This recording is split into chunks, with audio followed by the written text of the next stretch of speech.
And now, ladies and gentlemen, introducing Voice del Monte. Warning: the content you are about to listen to is a work of fiction and not to be taken literally. Viewer discretion is advised. What you are about to listen to is what's known as a creepypasta. These stories are known to get extremely graphic. Viewer discretion is advised.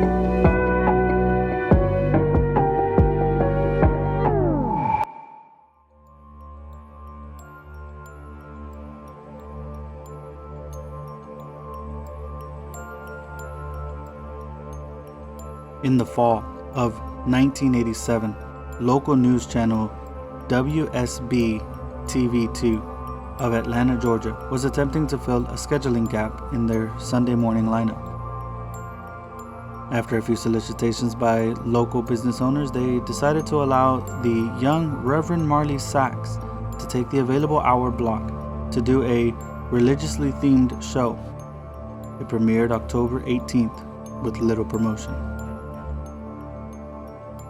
The show was standard religious fare and consisted of the Reverend sitting in a simple chair reading passages from the Bible to the camera and discussing their interpretation and significance to our modern day-to-day life. The show received a reasonable number of viewers and continued to be shown into early December.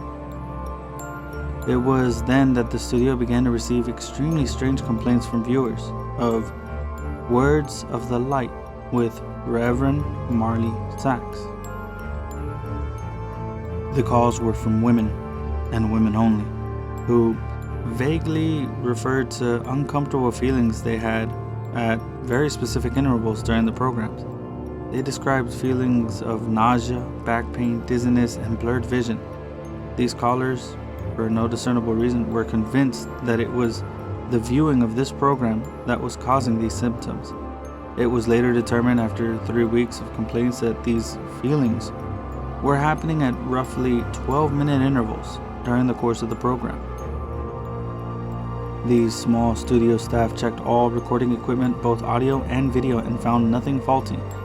When the Reverend was made aware of these incidents, he merely shrugged and stated cryptically that some can't handle the voice of God. The head of the studio, at a loss to explain the cause of the complaints, decided to continue running the program. By February, viewership had dropped sharply, and it was decided to pull the plug on the show.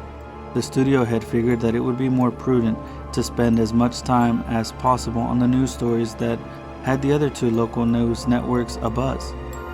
The miscarriage epidemic, starting sometime in November. The number of healthy pregnant women miscarrying in Atlanta metropolitan area had reached over 300. The CDC could find no discernible cause for this terrifying occurrence. The Reverend took to the show's cancellation with what could only be described as abject indifference.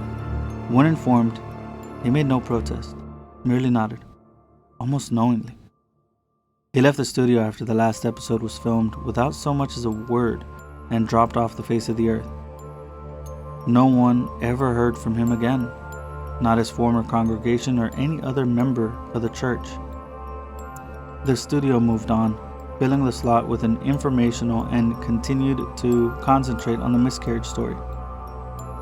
A year and a half later, an intern at the WSB studio discovered the tapes of the Words of Light and began going through them in an attempt to find stock footage for an upcoming piece the station was doing on the impact religion had on the city.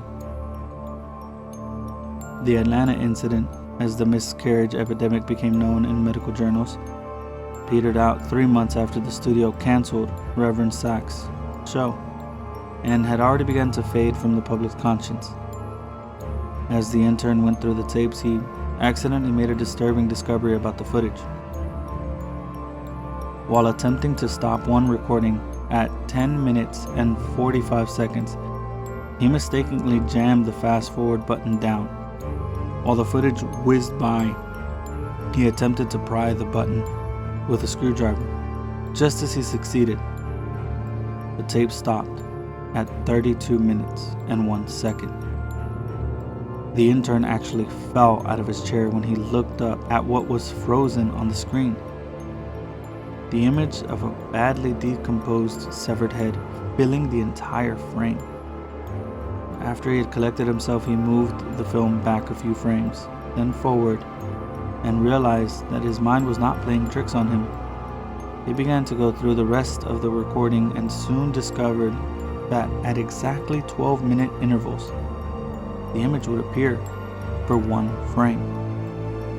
Thinking it was some practical joke being played on the new guy, he presented it to one of the film technicians, ready to be mocked. The technician was just as puzzled as him. No one had touched the footage since the cancellation of the show. After the studio had closed for the night, the intern convinced the tech to help him go through all the tapes of the Words of Light. They discovered that every single episode had this same horrifying anomaly. They also realized that as the show progressed, the image had become more disgusting as maggots began to eat away at the loose flesh, and pieces of hair and skin seemed to have fallen off exponentially.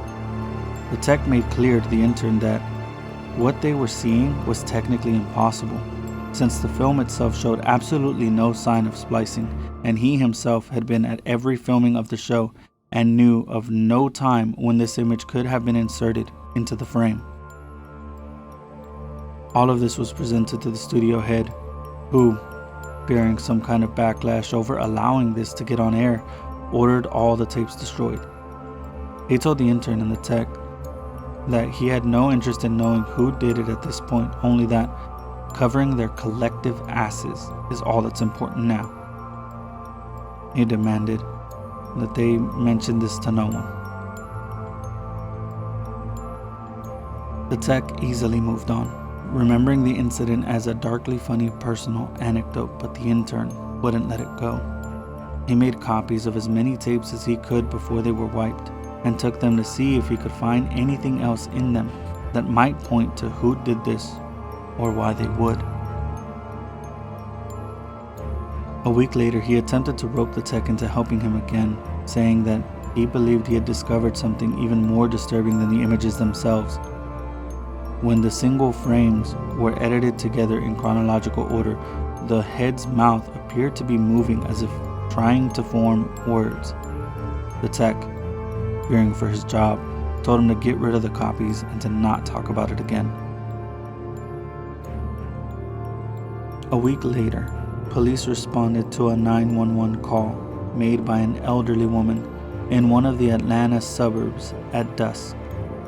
She had heard horrible noises coming from her next-door neighbor's house, where a young couple lived.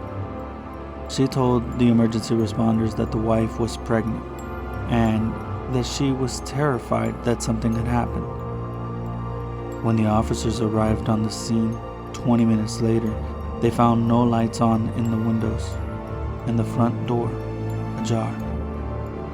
They moved in slowly and made their way into the living room. Inside, they found a young woman dead, with her abdomen slashed open.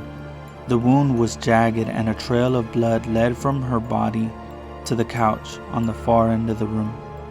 There sat her husband, the studio intern, naked, the corpse of his unborn child at his feet, dying. In his hands, he held the rusty piece of metal siding he used to gut his pregnant wife.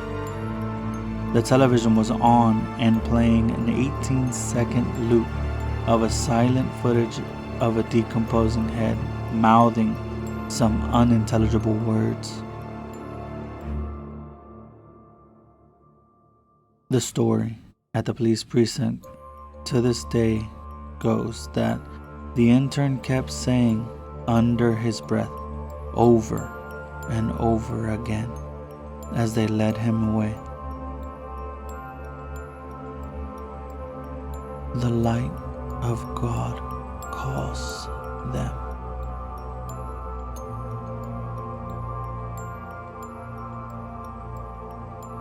This story was written by RoboKy.